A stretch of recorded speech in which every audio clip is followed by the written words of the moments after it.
Welcome to another episode of The Striking Blueprint with myself, Carl Thomas. We previously had Jacob O'Connor on, who's going to be the lead commentary at the War Room, 13th of December at the Hideout Arena in Bolton. We now move on to somebody who is very, very, very famous. This is his dad. Okay, so we have Luke Williams, who is the father of Sid Williams, who, if you watched that podcast with myself and Jacob O'Connor, can see he is one of the best light kickboxers ever to come out of the UK and has recently won the world title in light contact in Abu Dhabi at the 2025 WACO World Championships. You did a lot in that, though. It was mainly me. Fair play. I was going to say... Obviously. Genetics. Yeah, it's mainly genetics. So to be fair, so Sid has said, and this is an on-running joke, and it's been forever, he keeps saying, haven't I done well with the genetics that I was given? It's mainly his mum. You've seen his mum. She's harder than you. Yeah. I know who wears the trousers. Yeah. Harder than you. Yeah. Right, so... I'll do a little base bit of why I think we set the War Room first, and then you add any bits that you think, that kind of makes sense or applicable as to why we did it. I still don't know why we say it. Well, we pissed. You just said it was a good idea, and I was like, yeah, that sounds like fun. So the way it is as me and Jake spoke about in the previous pod, is that we've been to fight nights before, and the natural progression is that people have to go to different fight nights, be it MMA or boxing. They're your main two that people go to, MMA or boxing. Quite a few go to the K1, but K1 for a lot of people isn't fun. You've got to be a special kind of nutter to enjoy knees to the body and leg kicks. Leg kicks especially. I think leg kicks are awful. But if you want to kind of make that transition, you're thinking, well, I'm going to go to a one championship or something like that. You have to start eating them shots, some knees to the face, all these kind of things. Well, I know they hurt because Sid likes to do them to me while I'm making a cup of tea and bang. Yeah. I have those pads, I have those targets, and it'll hurt me through the pads. Yeah, I'm like, I don't want to be doing that. And then they're doing it bare shin and everything like that, leg to leg. I'm just not my kind. It's not my kind of thing, but I know it from speaking to a lot of kickboxers, it's also kind of not theirs. So that's the first part. Second part is the fight nights we've been to. So we've been to quite a few fight nights now. What kind of stuff have we had in fight nights in the past, would you say? It's hard at times, isn't it? It's a hard watch. Yeah, and also you've got no, except for your fighter or your fighter's friend or you're from your club, no interest a lot of the times in the other fighters. Everyone's at the bar. Everyone just goes to the bar, so you end up looking at a sort of half-empty room. The main events are often in an empty room because by that point everyone's gone home. So I think what we wanted to do was give people a reason to stay in the room for a start. Yeah. That's why we wanted entertainment and that sort of thing. Just keep them interested. Yeah. I mean, there's a couple of things that we've kind of alluded to in the past as well. So the amount of fights, that's normally one that causes a little bit of, an issue. Yeah. We've been to fight nights where there's been like 30 to 40 fights. Yeah. And then there's the complete irregularity of what the fights are, what the ages are. Like you could start and you could have like 2 6-year-olds, then you could have 2 who are doing like, I don't know, normal kickboxing. Yeah. And then you've got 2 plus 90 kilo guys who are doing a different kind of boxing. Then there's a K1, then there's a different style. And the general public don't really have any idea of what's going on. Because I've been in the sport a long time, and sometimes I'll turn to person and go, what style is this? Well, we've been at fight, as we said, and we've been agreeing the rules that they're going to fight under with the other coach 5 minutes before the fight. Because we'd practiced one set of rules and they'd been told it was another set of rules. So we had to, to just... Luckily, the coach was amenable. And they get in the coach went, okay, fine, we won't do that then. Yeah. And we're like, oh, thank God for that. Otherwise, that could be a massive turnaround in how that fight was going to go anyway. Yeah. So that's just one other part of it. And the other one is like, even if you listen to, like, again, we had Jake on, is that the commentary. So like you can hear commentary sometimes where it's just that kid and the other kid. Yeah. And what's weird is if someone's trained for, say, 2-3 months, they've had a fight camp in order to get there. And then when they get there and the commentator's like, do you know what? That one's pretty good. Yeah, the really good one. The one with the short hair is really good. The one in that. And there's so much, isn't there? Yeah. And it's almost like we felt at times that the level of the professional towards the fighters didn't match the professionalism of the fighters. Yeah. For how good that they are. Just not looked after in any way. I agree. So I think, comparatively to others, fight to fight, I think, we've kind of showed that we're going to try and address all those things. We'll do so today. Second one, though, is that you just said about keeping people there till the end. So normally at a fight night, the last fight finishes, what happens? It's empty. It's empty. Gone. If they've not already left. Which a lot of the time they already have done, haven't they? Walkouts. What are the walkouts like sometimes? The fighters always get asked for their walkout music, and then it doesn't get played. Like Sid spends weeks trying to decide on the right track that he wants to walk. What do you think of this? What do you think of that? And then he gives it to the organisation, and then he's walked out and he's like, "This isn't." It's just a different tune. They've just put anything on. Yeah. We've had one before where the name, the name of the fighter who was on, they had the name down wrong. Yeah, and I went over and I went, just before he went on, I went, oh no, you got his name wrong. And then the guy turned around and went, at this point in the night, no one gives a shit. Yeah, it doesn't. And I'm like, but the kid is about to fight, really, really cares. No, it's all right, let it go. Yeah. He came down, he was called like Jeff instead of Dave or something like that. It's unreal, isn't it? So yeah, I think that what we're trying to do for this, and this is the reason why I say I pushed you for it. You didn't need a lot of pushing. We'd had a beer though when we came up with the idea. We'd had a beer and I like a night out. So it sounded like... Which is exactly what it's going to be. That's what we wanted. We want it to be a full entertainment evening with fighting. Yeah. Where the fighters will feel like superstars, like the walkouts. I mean, you have had this thing about the walkouts for ages, haven't we? We want them to have proper walkouts. But then also just to make it different. Like the whole thing of it, like normally when you turn up, people aren't dressed up or anything like that. I mean, the only show you'll go to where people are like all dressed up and looking smart would be what was SFX, now Total Combat. Yeah. We all dress up. Yeah. Dress up, looks like, makes it a bit of a big thing, and then we go and they have a party at the end of that. I think that's what we kind of want to replicate, but we're changing some of the rules. So we've got the instead of a ring, we're doing the cage. Well, that came about when we first got to the venue because we were struggling to find a venue, weren't we? And Sid had been to a boxing night, and then sort of just half mentioned it the next. Oh, that venue I was at was quite good last night. I'm like, where? What venue? And then we got in touch, went to see it, and we're like, I can't believe we nearly didn't find it. We nearly didn't find it. And they had a cage. They had a cage in here. I turned and looked at you, didn't I? And went, we were both like, it's got to be in a cage. It needs to be in a cage because it looks so amazing. It looks so good. Yeah. There's also different things though, is that like full con fights, things like that. If you're in a ring, you can get put in a corner. You get put in a corner a lot of times signifies the end of the fight. People, struggle to, get out the corner. Whereas in a cage, we've got a lot more freedom. So it's a closer transition from people who are high level tatami fighters to step into a cage than to step onto a ring. Yeah. People think that sounds crazy, but it's not, because the angle is so much wider. You can't get put back and forced in like this. No. It gives you a lot more freedom for some really nice flurries and attacks. And speaking to the fighters who have probably only ever fought on tatamis or in a ring, they're excited about it. Oh, they're buzzing, aren't they? Can't wait to fight. It's just like, I know other fighters who can't make it tonight.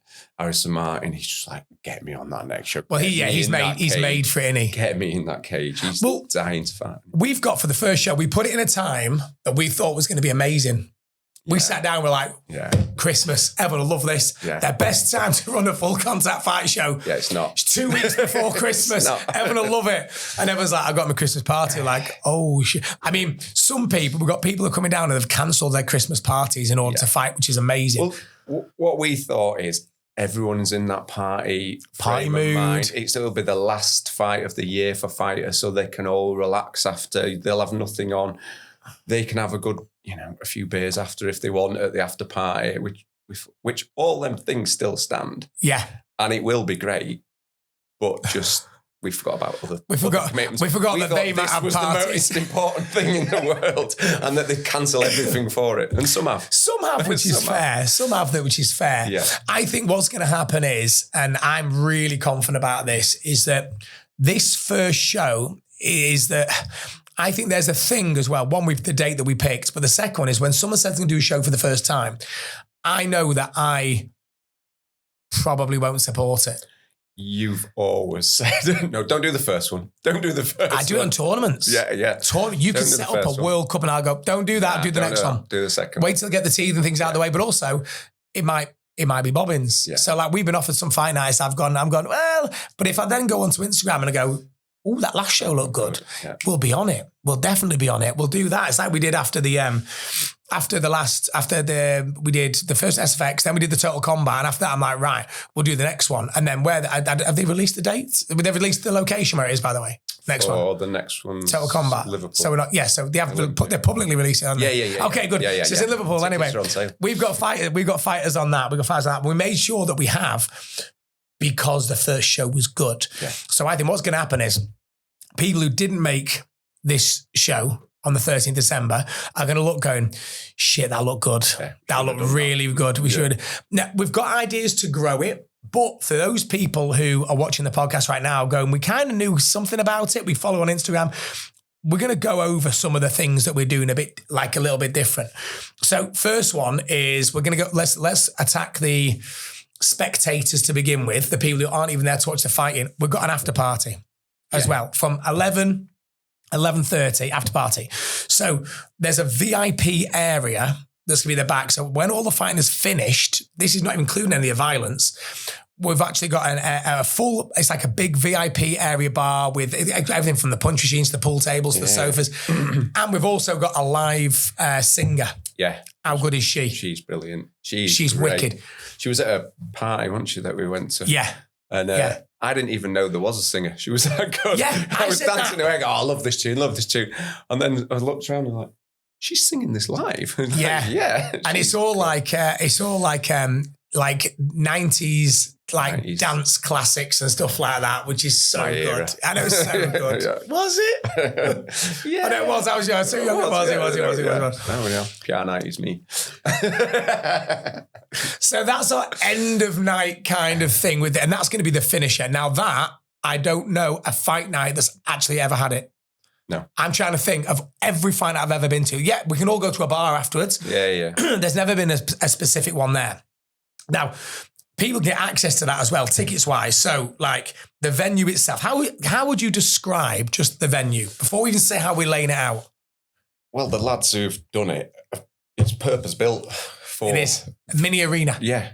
It's, they've pre-built a fighter's tunnel and everything. And then everything we think of, and go, it'd be good if they did that. And then we speak to them and they go, we've just done that. We've just done that. Yeah. You were saying you had smoke and everything like that. It's we're doing that. They came out the tunnel with a smoke machine behind them and lit up. That'd look great. And then when we went to look at it last time, they were like, what are you doing? Putting in the smoke machine? Putting in the smoke machine.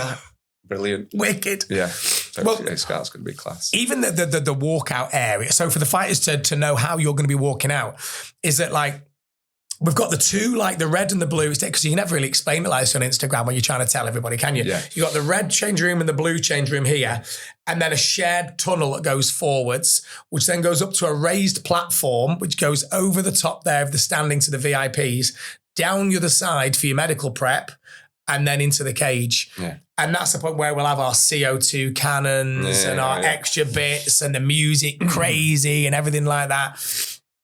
And that's just a walkout. Yeah. And then you've got Gurge, MC Gurge, It's Gurge, who will keep everybody. Yeah. He's ADHD as hell. Isn't he? He keeps it going, doesn't he? He'll go crazy. He's good value. And so just that walkout there, all of the parents, all the supporters, everybody who's kind of watching, they won't be used to that. Yeah. They won't be used to that. And even like the tables that we've got around, we've got really nice, got the tables of 10, we've got the tables of 8, then we've got the trestle tables, all of the nice VIP area behind. And anyone's on one of the VIP tables as well. That can be the VIP table seat, VIP table of 8 or VIP table of 10. Yeah. They have access as well to the VIP area for the entirety of the night, which has got all of the live fights on all screens anyway. Yeah. And we've got a huge, massive projector screen for the fight as well at the top. So, I mean, viewing is going to be like unbelievable. Yeah. It's going to be mega. What are we doing? The green screens, aren't we? For the walkouts. For the walkouts. Yeah, for the walkouts. For the walkouts, yeah. So it's like the tail of the tape. So we're actually going to be doing like a pay-per-view, but for the first ever one, we're going to have it so anyone can see. The reason why, though, we were going to do it straight onto YouTube. But the reason we can't is because we want the music on the walkouts. Yeah. So we can't have it streamed directly to YouTube, which is why we'll have the link out for everybody closer to it. And all they got to do is sign up for it. And like I said, we won't be charging for that first. Just so everyone can watch it all and have all of the walkouts. So the walkouts are going to make it an awful lot. All right. Plus then, if someone wants to say a naughty word on the mic in the cage, it can get picked up on very quick now with YouTube as well. All right. Second bit is the way the fights are going. We haven't even touched on the fights yet. At the end of it, however they go, we want the honest reaction of the fighter. So Gurji's going to do the proper Joe Rogan, what surprised you about the fight? And who do you want next? Oh, Sid's already. Has he got us sorted? Right. So we want the whole thing. And if there's somebody who's in the room, which happens to be the person, we'll get them in the cage for a face-off, something like that for anyone they're going to be. If there's a fight that's really close and it needs to go again, one of them can call out for it maybe a second time, which is wicked. We have a title fight on the line on the very first one, which is going to be Sid and Martin Iglesias Real. So the rule set.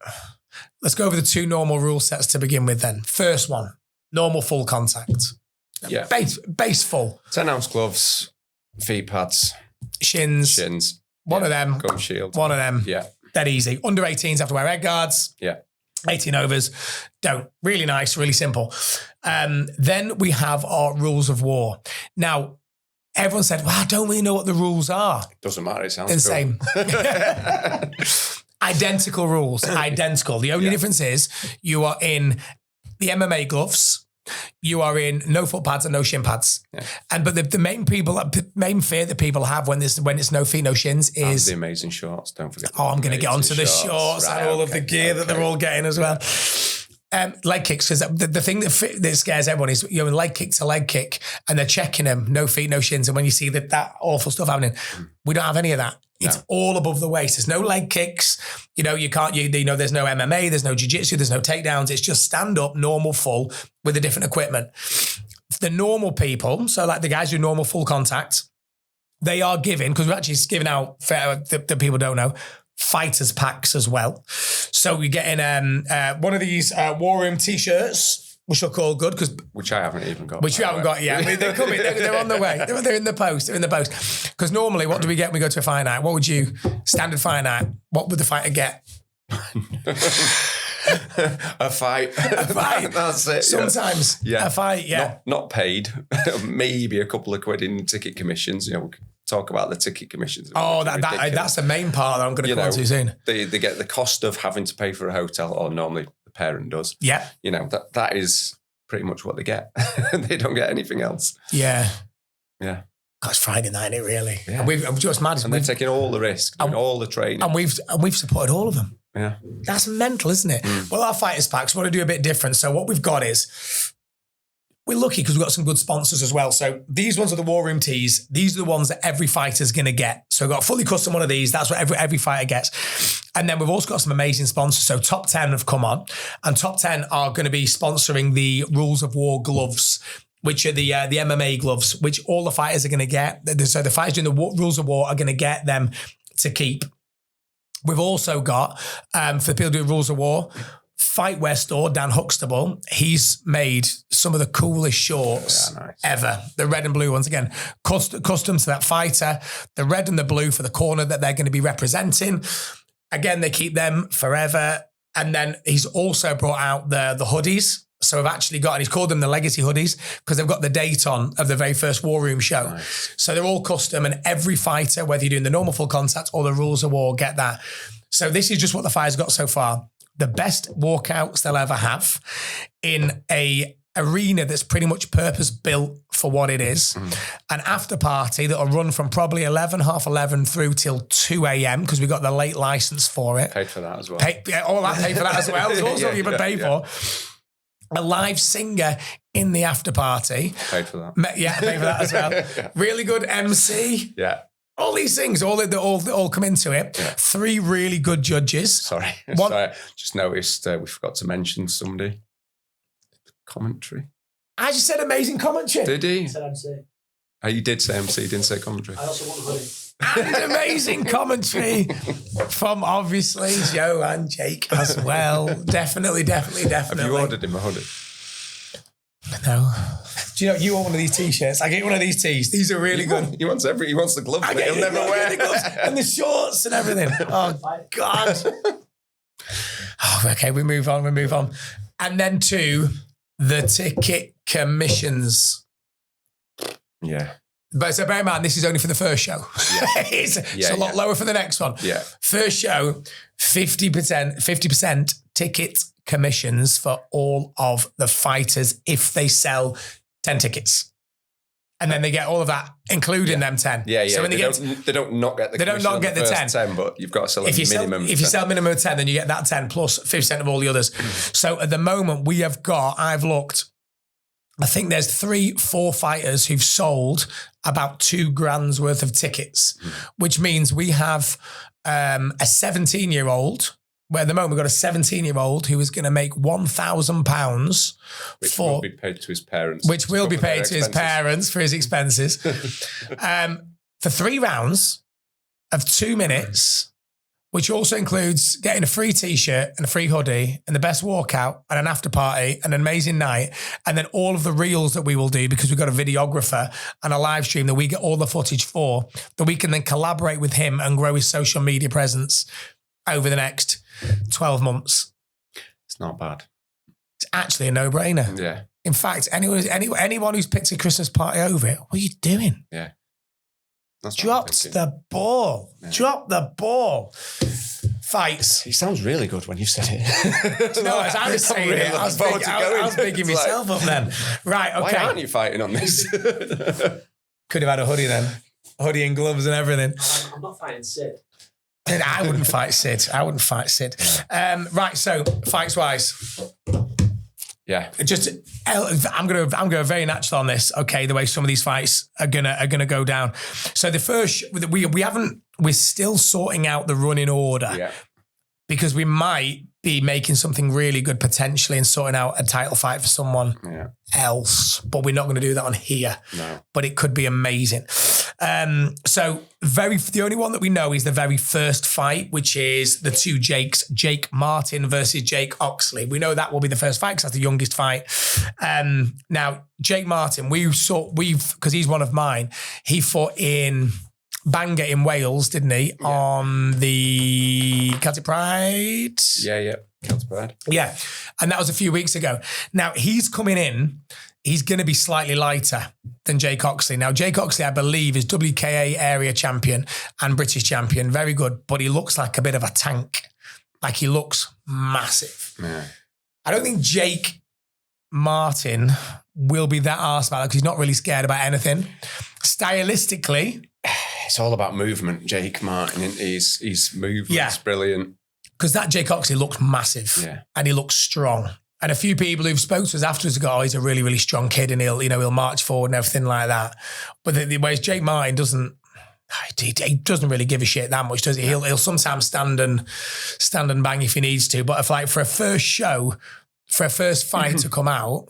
And Jake Martin is a proper little showman, isn't he? That's why I put for the walkout. I love it. Yeah. He'll come out, he'll dance. He's a local lad, he's from Bolton, isn't he? He'll dance and he'll show off, and that before he even gets into the cage. He looks the part as well, doesn't he? He does, yeah. He's got the long, like the Celtic braids all the way down the back. Yeah. I'm looking forward to that, and that's been really good. Now, also, we know that Jake Martin's got a really big following, but I had a look at the ticket sales, and Oxley has also got a lot. I think they've got 2 VIP tables as well. Right.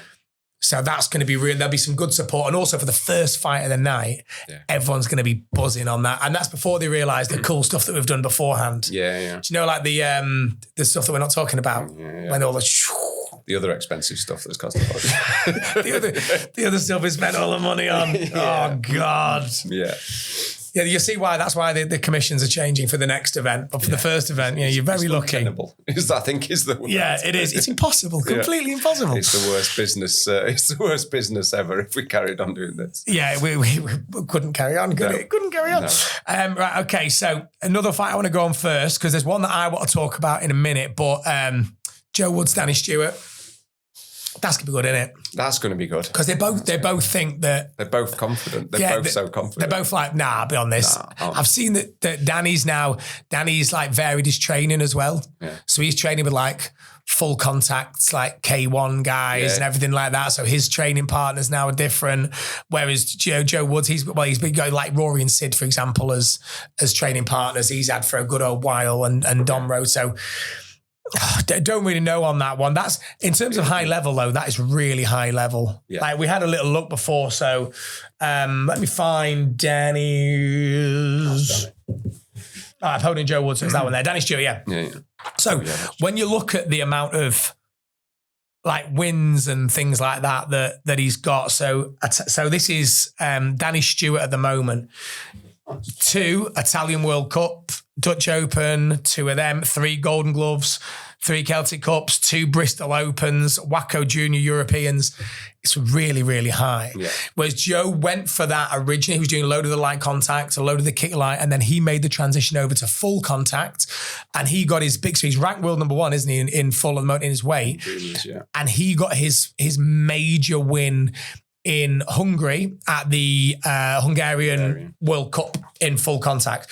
Fight-wise there, you're not going to get a higher level fight at the age, at the weight. Good to see the styles as well, because Joe's he's come from the tatami, hasn't he? But he has transitioned. He's made the switch style, which is just a little bit more covering up, and Danny's still going to have movement.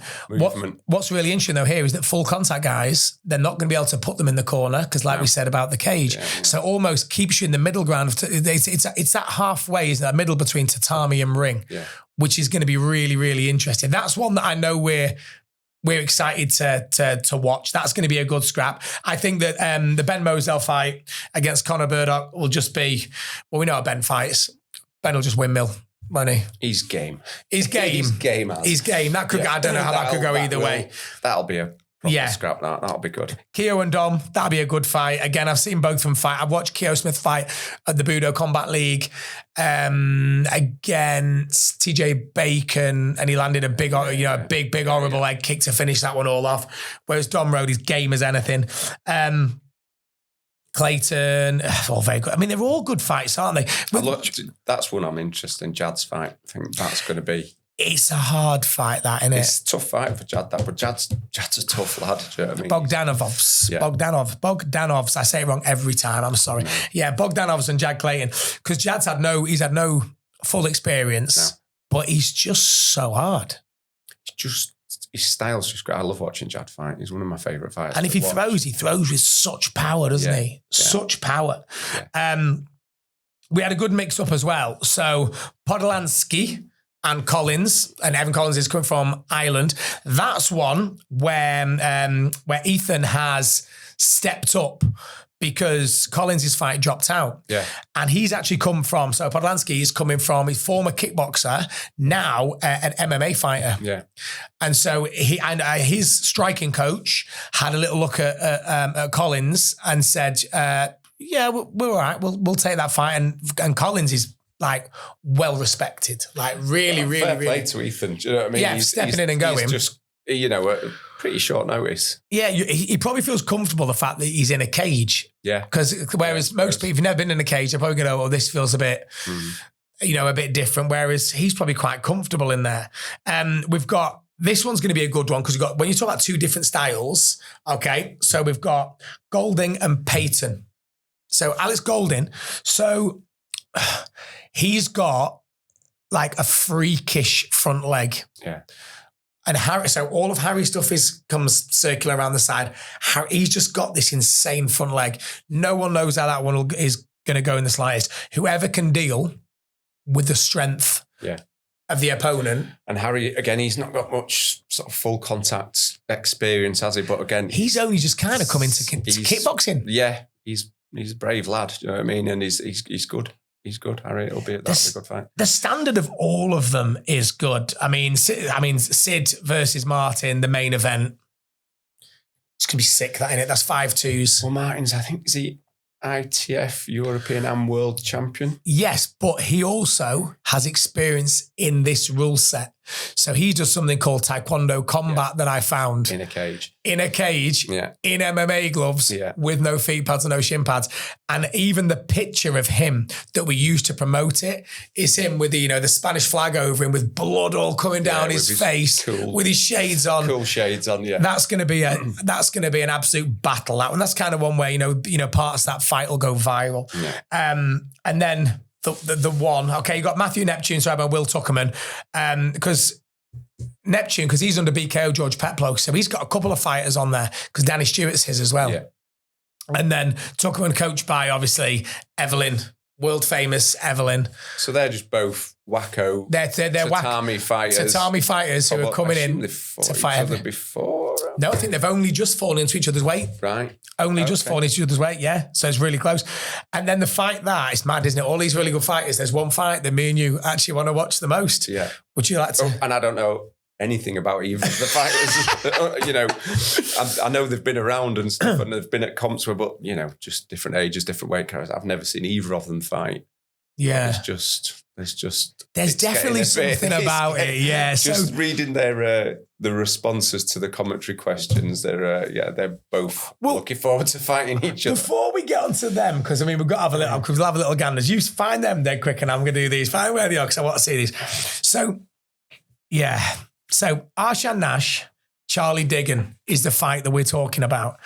Because quite clearly it's a bit competitive and they don't mind it being competitive, but we're now in the age of social media and TikTok. Now, what I've got other fighters in my club who are the same age as these two and the younger ones going, have you seen what he put? Have you seen what he put? Have you seen what he put back?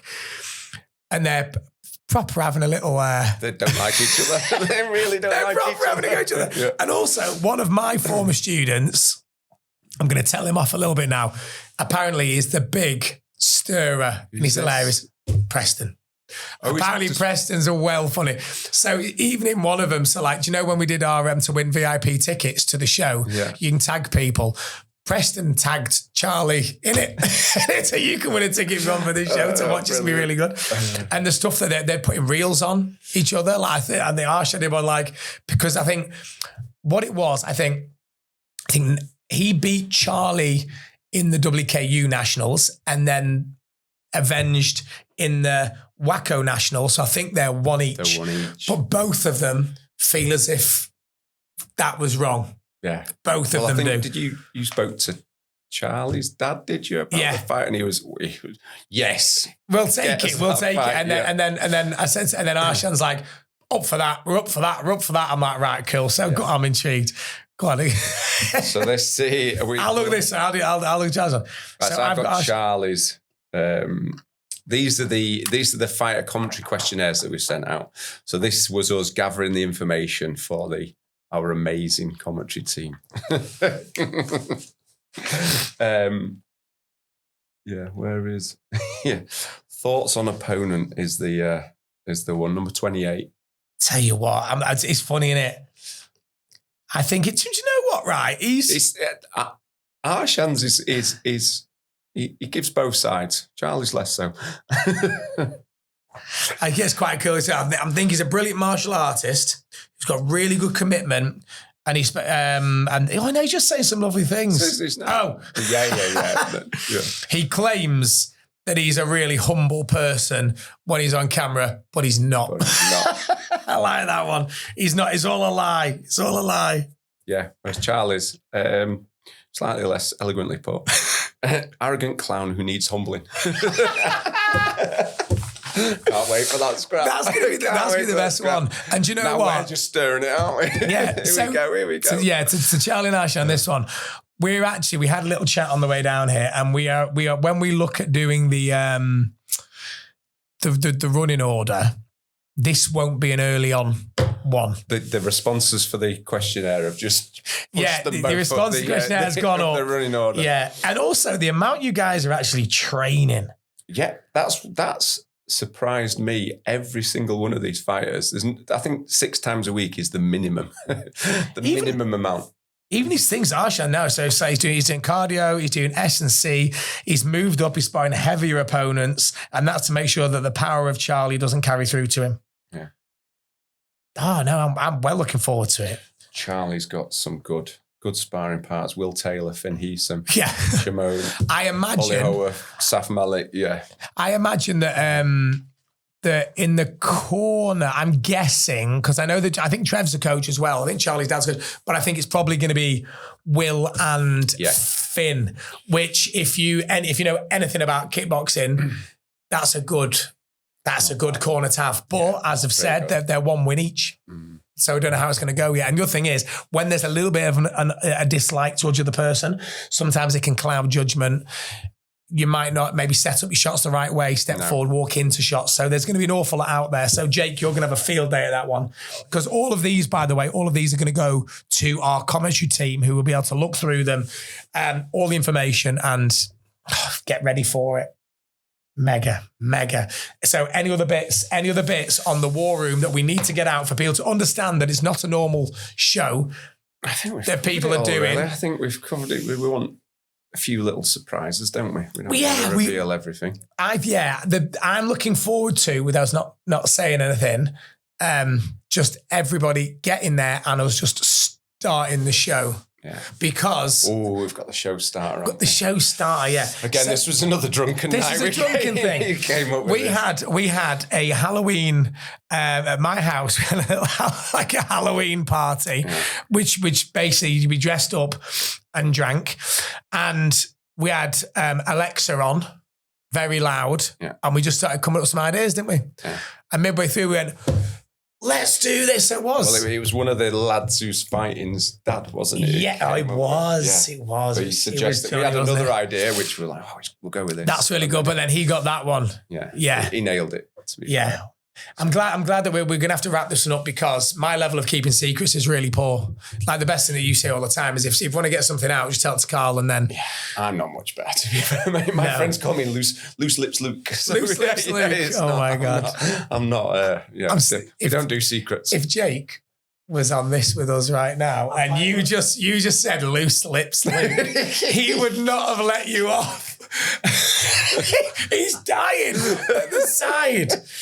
Right. Oh my goodness me. Right. Well, the Saturday 13th. I think I'd rather be known as Sid's dad, actually. Yeah, you are. Loose Lips Luke is changed.